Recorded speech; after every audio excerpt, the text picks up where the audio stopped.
The Republic of Kenya was placed in a complicated situation with an estimated unemployment rate of 40%, a GINI index of 47.7, and an inflation rate of 5.7%.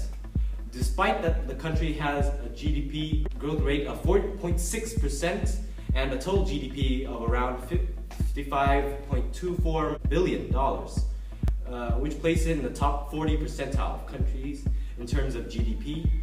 You're watching The Banana Report.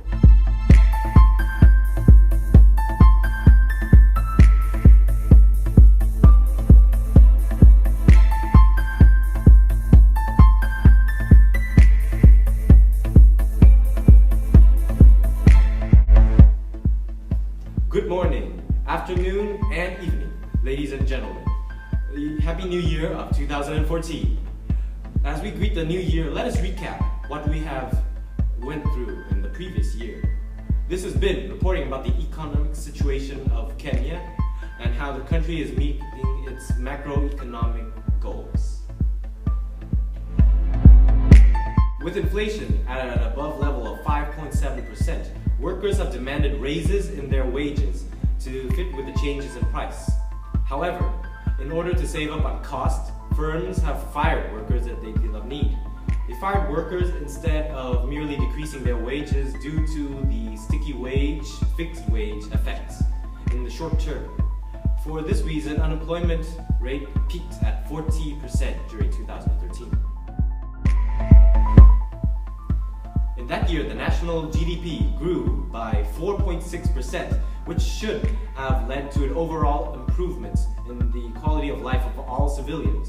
However, due to the country's astounding GINI index of 47.7, which is even higher than Uganda's GINI index of 44.6, most of the benefit of the GDP growth goes to the richer people, and the poorer families have yet to see a positive change in their quality of life. Kenyan exports and imports have added up to a net export of negative 15.2%.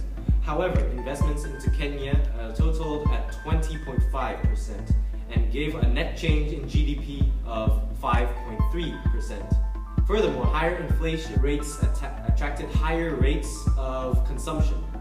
These facts, combined with Kenya's moderate government spending of 13.5%, determined that Kenya experienced an outward shift in its aggregate demand. From the 4.6% GDP growth, we can tell that long-run aggregate supply and short-run aggregate supply shifted out from economic growth.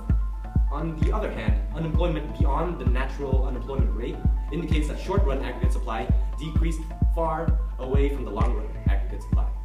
For the people, this meant that interest rates increased to a higher price to fit inflation, and so people were less likely to borrow money from banks due to high rates and were more willing to save money and get higher interest rates to buy goods and services. The people that spent more money in the economy served as an injection into the economy, whereas people that saved up money to spend were leakages out of the economy. The reason for high inflation in the economy, as well as high unemployment rates, was most likely due to cost-push inflation. There may have been an event or events in 2013 that triggered the increase in price of resources in Kenya and decreased the aggregate supply. Stagflation in any economy would be bad, as there would be an increase in price at the same time as a decrease in the national output, which we see in Kenya 2013. Unfortunately, that's all the time we have. We would like to thank you for watching the show, and remember to tune in next time for Kenya's 2014 report. We hope to see you soon. This has been Ben signing out for The Banana Report. Thank you for watching.